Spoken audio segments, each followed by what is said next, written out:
네, 오늘 설교는 사랑 원 그것은 모든 것입니다. 그것이 전부입니다. 라는 제목으로 은혜를 나누고자 합니다. 원이 있으니까 뭐 2, 3도 있겠죠. 앞으로 3번 정도 이번 주에 3번 정도 사랑에 대해서 3가지 설교를 하려고 해요.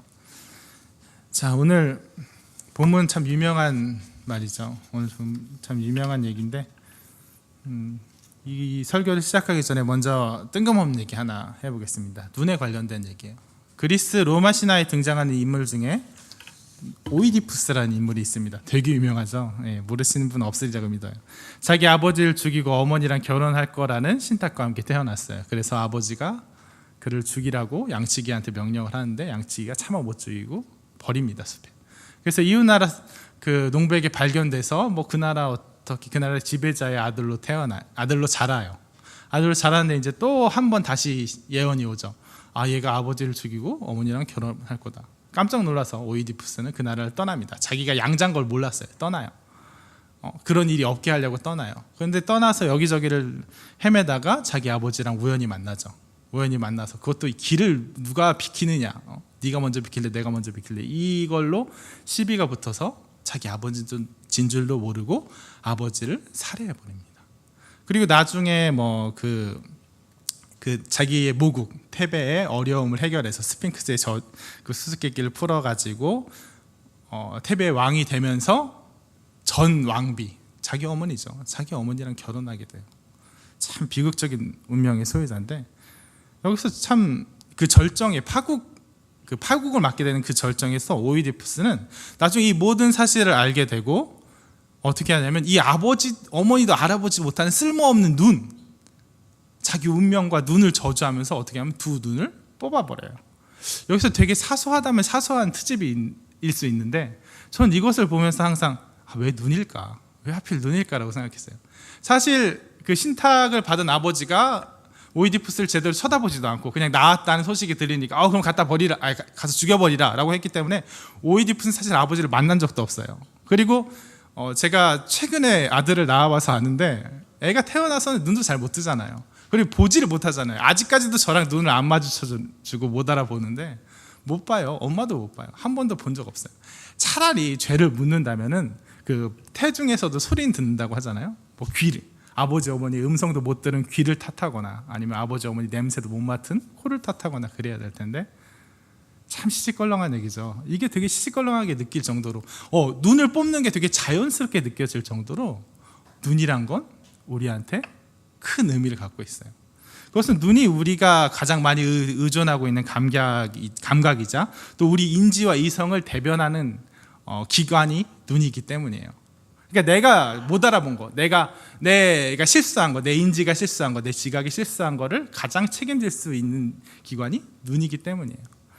이런 눈의 높은 위치는 우리가 사람 보는 눈을 길러라, 문제를 보는 시야를 좁혀서는 안 된다, 이런 것처럼 얘기하듯이 우리의 판단력, 우리의 지성들 이것을 곧 시각과 눈과 연결시키는 그런 단어에서도 우리가 알 수 있어요. 그러니까 눈이라는 건 결국, 눈을 뽑았다는 건 결국 뭐예요? 자기 이성을 파괴했다는 거예요. 그래서 오이디푸스 이야기는 종종 자기 이성과 능력에 대해서 자신만만한 확신을 갖고 있던 오이디푸스가 자기가 도저히 통제할 수 없는, 자기가 모르는 미지의 세계에서 미지의 운명의 힘에 의해서 굴복하는 이야기, 거기에서 이제 수능을 배우는 이야기, 이런 식으로 설명을 하기도 합니다. 근데 오늘 본문에도 눈이 상한 한 사람의 얘기가 나와요. 누구죠? 사울. 나중에 바울이라고 불리게 되는 사울입니다. 이 본문도 너무나 유명해서 종종 이렇게 그냥 받아들여지고 넘어가는 것 같아요. 예수님을 믿지 않았던 사울이 다메섹으로 예수님 믿는 자들 핍박하러 가다가 예수님 만나고 이게 예수님 계시구나 하고 믿게 되었고, 그 다음에 핍박자 사울이 전도자 바울이 되었다. 할렐루야. 이렇게 넘어가게 되는데, 전 이 본문을 묵상하면 묵상할수록 이거는 정말로 비극적인 오이디푸스 얘기, 자기 아버지를 죽이고 어머니랑 결혼하고 막장이잖아요. 두 눈을 파내고, 이 진짜 막장 비극 못지않게 강렬한 긴장관계가 여기에 존재되는 것을 느끼게 됩니다. 처음에 저는 사울이 예수님을 믿지 않던 사울이라는 단어, 그 표현에 전 동의할 수 없어요. 사울은 예수님을 믿지 않았나요? 난 믿지 않았죠. 근데 예수님을 믿지 않았던 사울이라고 표현하는 거에 동의할 수 없어요. 사울은 단지 예수님을 믿지 않은 게 아니에요. 그냥 사울은 어땠냐면, 사울이 처음 등장하는 건 7장 58절에 스데반 돌로 치던 때, 돌로 칠세 증인들이 옷을 벗어 사울이라는 청년의 발 앞에 두니라에 처음 등장해요.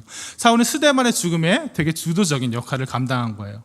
그리고 그걸 보면서도, 스데반의 정말 고상하고 선한 모습을 보면서도 자기를 향해 돌을 던진 사람들 위해서 오히려 기도하고 주여 저들을 용서할 수 없어서 하는 그 축복하는 그 고상한 모습을 보면서도 눈 하나 깜짝하지 않아요.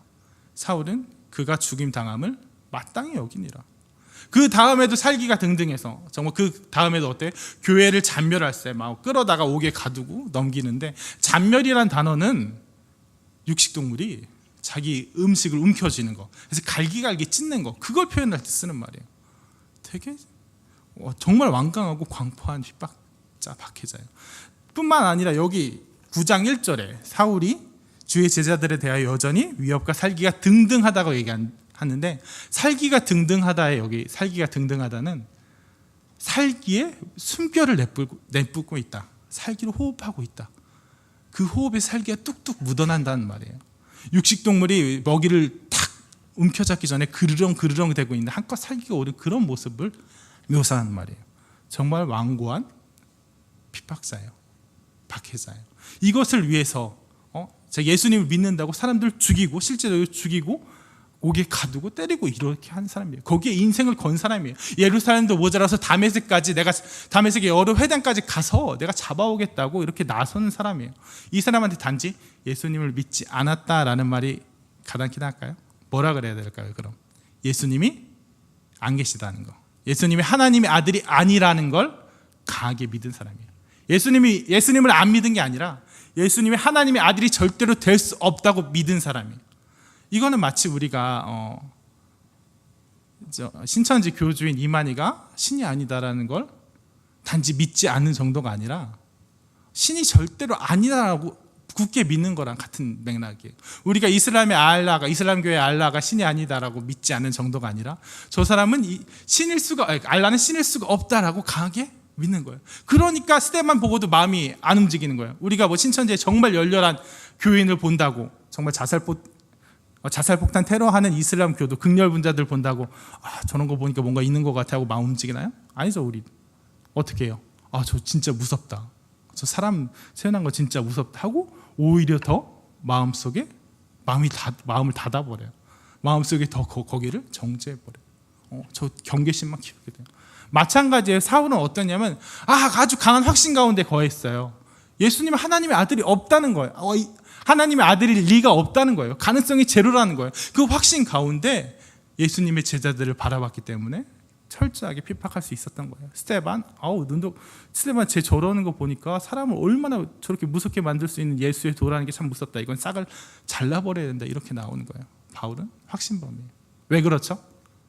사울이 배워온 것, 가말리엘 문화에서 율법을 공부하고 하나님의 그 정의의 하나님, 공의의 하나님, 그 모든 율법을 배운 결과 그 형성된 성경을 보는 눈, 그걸 통해 형성된 그 사람의 하나님관, 신관이 뭐예요?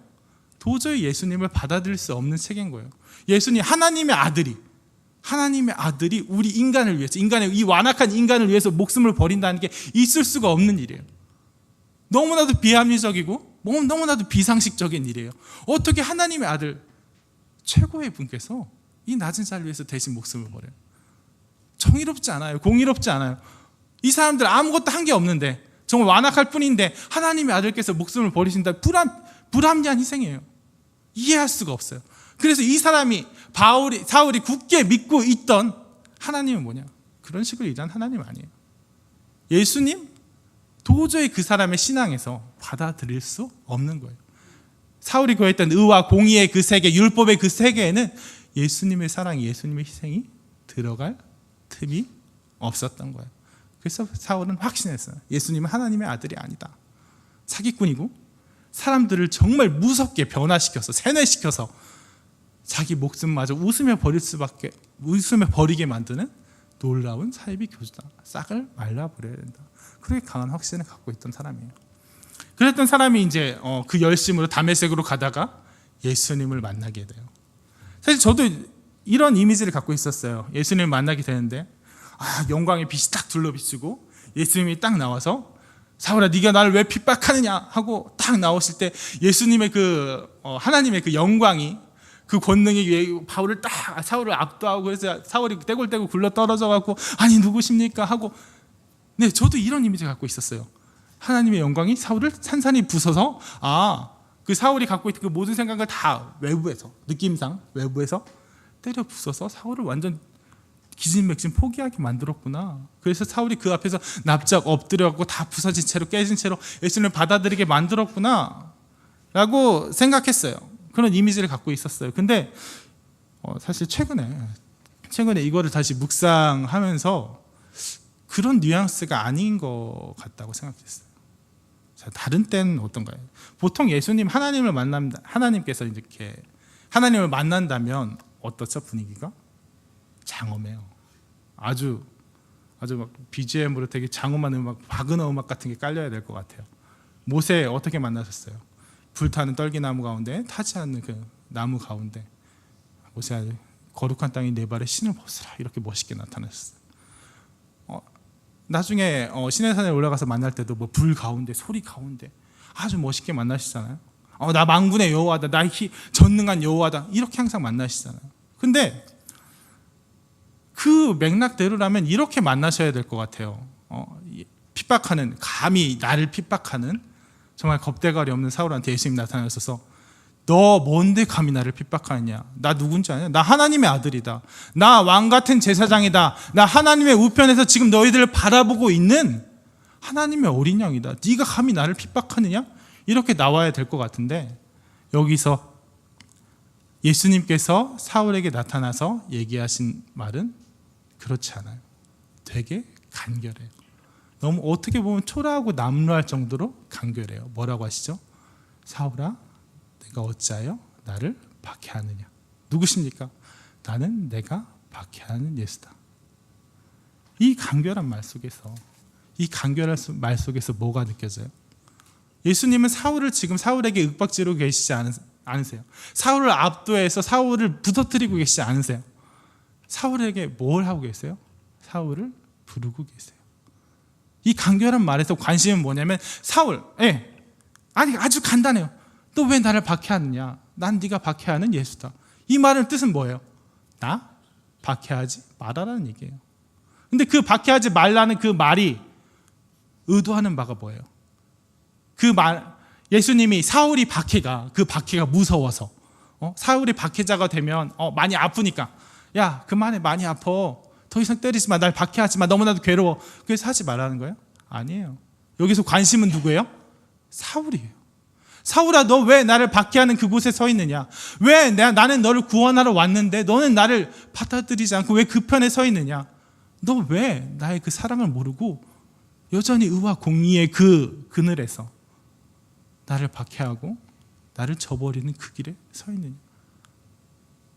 여기서 예수님께서 사울을 만나 주신 것, 그래서 그의 박해를 멈추게 하신 것은 사울의 박해가 없어졌으면 좋기 때문에 사울의 박해가 관심이 아니었어요. 사울이 관심인 거예요. 사울아, 너 왜 그러냐? 정신 차려라. 그리고 그 다음에 뭐라고 하세요? 이제 일어나서 시내로 들어가라. 내가 너에게 할 일을 가르치리라, 말하리라. 그렇게 얘기하시는데 여기서 할 일이라는 거, 포이언의 네이라는 그 헬라어인데, 이거는 그냥 할 일, 야 너 가서 뭐 물 떠와라, 너 가서 뭐 해라 하는 구체적인 명령을 뜻하는 게 아니라 네가 앞으로 어떻게 살아야 할지를 알려주겠다. 네가 앞으로 어떤 사람으로 살아야 될지 알려주겠다. 그 말에 가까워요. 다시 말해 뭐예요? 사울 내가 앞으로 어떻게 그리스도인으로 살아야 할지, 네가 앞으로 어떤 사람이 돼야 될지, 어떤 사랑의 사람이 돼야 될지 내가 알려주겠다고 하는 그 말씀이에요. 이 대화, 이 짤막한 대화.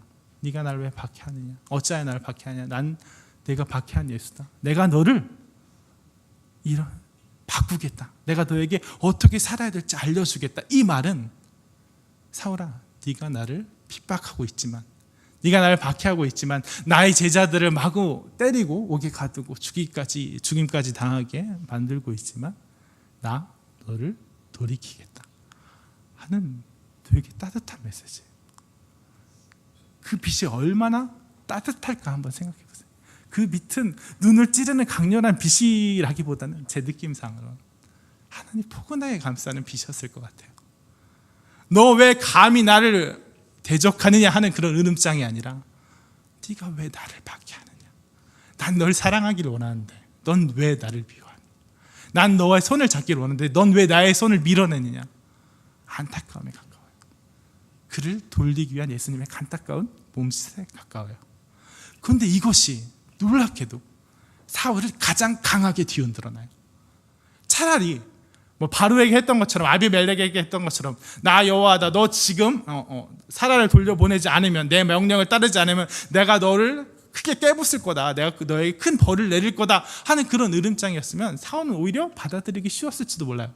왜냐하면 율법과 공의에 너무 익숙한 사람이니까 하나님의 명령에 따르면 하나님께서 축복해 주시고 아니면 벌 주신 그거에 너무 익숙한 사람이니까 차라리 그랬으면 그랬구나, 내가 하나님 아들인 예수님 십자가에 돌아갔다는 모순은 내가 해결하지 못해도 하나님의 아들이 와서 이렇게 하라니까 따를 수 있을지도 몰라요. 그 사람의 기존 체계가 유지될 수 있을지도 몰라요.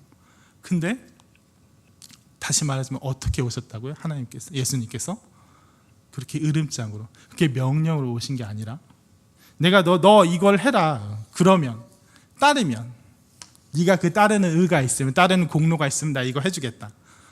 A 하면 B 하겠다, B 하면 C 하겠다, 이게 아니라 이미 난 너를 사랑한다, 난 너를 위해 목숨을 버렸다, 그러니까 너도 그 사랑을 나에게 보여주라 하는 이런 메시지로 다가오니까 사울은 한 거 아무것도 없어요. 오히려 하나님, 예수님을 대적하고 예수님 제자들을 핍박하기만 했는데 아무런 의도 없고 아무런 공도도 없는데 거기 나와서 네가 나를 왜 핍박하느냐, 너 왜 나를 박해하느냐, 너 빨리 거기서 돌이켜라 하고 그렇게 그런 부르심으로 다가오실 때 이 메시지는 뭐예요? 놀라운 사랑의 메시지인 거예요. 사울이 결코 없으리라고 생각했던 그런 메시지가 바로 정면으로, 그런 사랑의 메시지가 정면으로 그에게 찔러 들어가는 거예요. 그래서 어떤 으름장보다도, 어떤 강한 명령보다도, 어떤 영광과 권능의 압도보다도 더 사울이 뒤흔들어지는 거예요. 마치 속에서 예수님의 사랑을 알게 되니까, 그런 사랑의 세계도 있구나 하고 알게 되니까, 그래, 하나님이 사랑하시기 때문에 무슨 가치가 있어서 예수님을 희생시킨 것이 아니라, 그런 의나 공로가 있어서 예수님을 희생시킨 것이 아니라 사랑하기 때문에 예수님을 희생시킴으로써, 예수님을 대신 대속게 하심으로써 너네들 예수님만한 값이 있다라고 말씀하시는 그런 놀라운 사랑이 있다는 걸 알게 되니까 어때요? 그때부터 바울의 모든 세계가, 바울이 알고 있던 모든 세계, 율법과 공의와 의의 세계, 자기 의와 공로로 하나님께 나아가는 그런 놀랍도록 정교한 그런 유대교의 시스템들, 그런 체계들이 하나하나 산산이 다 무너지는 거예요. 예수님이 보여주신 그 사랑으로 사울이 알고 있던 그 모든 세상이 송두리째 녹아드는 거예요. 그러므로 자기가 정말 그렇게 강하게 확신해왔던 그 확신으로 사람들을 죽이고 사람들을 박해해왔던 그 확신이 무너지면서 사울이 죽는 거예요. 사울의 눈이 머는 거예요. 이것은 사울의 모든 생각들이, 하늘의 모든 가치관들이 해체되었던 의미라고 생각해요. 모두 산산이 예수님의 사랑 안에 녹아버리고 3일 그렇게 지났어요. 3일 많이 등장한 숫자죠. 마치 예수님께서 돌아가시고 다시 부활하셨을 때도 등장하는 그 숫자인데, 꼭 그건 아니라고 할지라도 3일 동안 그 모든 사울의 생각들이, 사울의 세계들이, 그런 의와 공의의 세계들이 사랑의 세계로 대체되는 거예요. 3일간의 묵상 중에 눈도 멀었으니까 뭐 하겠어요. 계속 기도하고 묵상했겠죠. 기도와 묵상 중에 내가 의로 살았는데, 내가 율법으로 살았는데, 공로로 살았는데 하던 그 모든 것들이 사랑의 원리로 대체되는 거예요. 그래서 아나니아가 와서 아나니아가 다시 눈을 뜬 다음에 사울이 바라보는 세상, 사울이 바라보는 하나님, 사울이 바라보는 예수 그리스도와 예수 그리스도의 제자들은 어때요? 이전과는 다른 눈으로 보는 하나님이요 예수님인 거예요. 사울이 바라보는 세상이 달라진 거예요. 사울이 바울이 된 거예요. 여러분, 이렇듯 예수 그리스도의 사랑이 우리의 모든 것을 바꿔놓는 열쇠예요.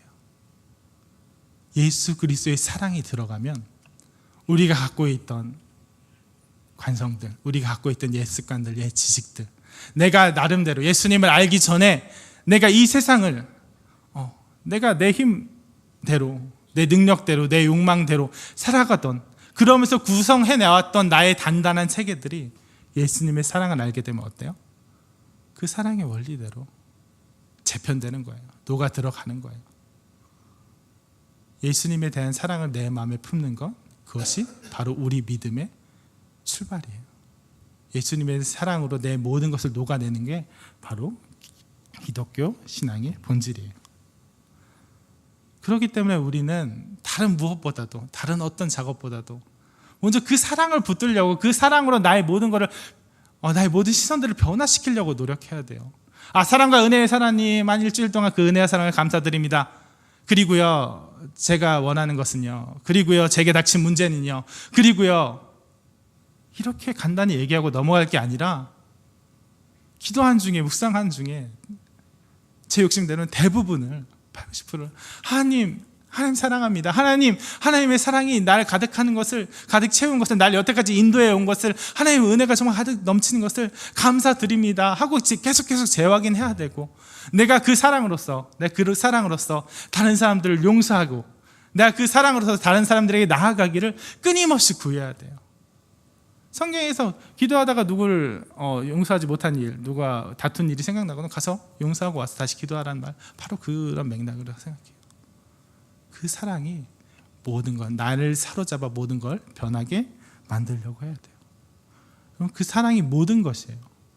이것은 단지 그 사랑이 다른 모든 것에 의미를 부여한다, 이 정도의 말이 아니에요. 고린도전서 13절 보면 내가 사랑이 없으면 내가 사람의 방언과 천사의 말을 할지라도 무슨 의미가 있으며, 예언을 한다 그래도 무슨 의미가 있고, 울리는 꽹과리고 소리 나면서, 이런 얘기 있는데, 이거는 사랑이 먼저죠. 그냥 사랑해야죠, 사랑이 먼저죠 하고 간단히 하고 넘어갈 일이 아니에요. 사랑이 그 모든 것에 의미를 부여한다는 얘기도 아니에요. 사랑이 있어야 그 모든 것이 의미를 가진다는 얘기도 아니에요. 사랑이 있어야 그것들이 실질적으로 변화한다는 얘기예요. 사랑이 있어야 그것들이 실질적으로 작동한다는 얘기예요. 사랑이 있어야 그것들이 제대로 된 모습들이 된다는 거예요. 무슨 말이냐면, 사랑이 없으면 내가 주님의 일을 많이 감당하는 그 성실함도, 사랑이 없으면 나의 의와 나의 공로를 세우는 교만밖에 안 되고, 사랑이 있으면 주에게 받은 사랑에 감사하며 목숨 바쳐 헌신하는 충성이 돼요. 사랑이 없으면, 내 마음에 사랑이 없으면 정말 이 사태를 판단할 수 있는 지혜, 정말 어떻게 대처 방안을 내올 수 있는 뛰어난 판단력이 사랑이 없으면 남을 깎아내리고 정죄하는 그런 날선 비판이 되고, 사랑이 있으면 선한 권면으로, 그 안타까운 돕는 기도로 어떻게 하면 저 사람의 마음을 돌리게 할까라는 그런 배려심으로 나오게 돼요. 사랑이 없으면 내가 끝까지, 내가 이 논쟁에서, 이 문제에서 내가 끝까지 내가 옳다고 생각하는 바를 관철시켜야겠다 하는 그런 용기가, 사랑이 있으면 어떤 것이 가장 선한 것인지 고민하게 되고, 어떤 것이 가장 덕이 되는 것인지 고민하게 되고, 나의 틀림을 인정하게 되는 그런 용기로 바뀌어요. 여러분, 우리 마음속에 사랑이 없으면 아무것도 아닌 거예요. 우리 마음속에 사랑이 들어오면 그 아무것도 아닌 것들이, 그 나의 고집이던 것들이, 나의 아집이 있던 것들이 예수님이 기뻐하시는 것들로 바뀌는 거예요. 그래서 오늘 설교 말씀 중에 여러분에게 드리고 싶은 얘기는 딱 하나예요. 그 사랑을 붙드세요. 그 사랑을 붙잡으세요. 그 사랑이 나를 움직이는 가장 먼저 제일 원리가 되게 만드세요. 기도하실 때, 묵상하실 때 가장 큰 기도 제목, 가장 큰 기도의 분량이 전 거기에 돌려져야 된다고 생각해요. 하나님의 사랑. 근데 우리가 기도하고 우리가 예배 드리고 우리가 신앙생활하는 그 모든 순간이 가장 먼저는 하나님에 대한 사랑을, 하나님이 우리에 대한 사랑을 확인하는 그 시간이 되어야 된다고 생각해요. 여러분, 사랑을 가장 간단한 기도 제목으로 그냥 간단히 찍고 가야 되니까, 제일 먼저라니까, 제일 우선이라니까 찍고 가야 되는 그런 기도 제목으로, 그런 관용어구로 날 떨어뜨리지 마세요. 사랑, 그것이 모든 것이에요. 사랑, 그것이 우리의 모든 것을 변화시켜요. 사랑이 없으면 우리는 아무것도 아닙니다. 기도하겠습니다. 하나님 아버지 감사합니다. 오늘 정말 예수 그리스도의 그 사랑으로 그간의 모든 생각과 모든 아집이 녹아버렸던 그 사울에 대해서 우리들은 나누었습니다. 하나님, 저희들 종종 너무나도 사랑을 그냥 입에 발린 말로, 입에 발린 명분으로 그냥 간단히 언급하고 지나가 버리는 걸로 아버지 그렇게 빛바랜 구호로 아버지 저희들 삼을 때가 얼마나 많은지 모릅니다. 하지만 하나님, 저희들 지금 이 자리에서 정말로 다시 한번 그 사랑에 젖어들길 원합니다. 정말 예수 그리스도의 그 사랑의 나를 아버지 장악하길 원합니다. 그리하여서 정말 사랑이 없을 때 나의 의고, 나의 공로고, 내가 판단이고, 내가 교만이 되는 아버지 그런 모든 것들이 정말 사랑으로 인해서 변화되길 원합니다. 사랑으로 인해서 내 신앙이 변화되길 원합니다. 사랑으로 인해서 내가 하나님과 맺는 관계가 달라지길 원합니다. 사랑으로 인해서 내가 주변 사람들과 맺는 관계들이 달라지길 원합니다. 하나님, 지금 이 자리에서 정말 하나님의 사랑에 대해서 깊이 묵상하게 하시고 그 사랑이 나를 움직이는 가장 첫째 가는 원리로 삼을 수 있도록 도와주시옵소서. 예수님의 이름으로 기도드렸습니다. 아멘. 다 같이 자유롭게 기도하시겠습니다.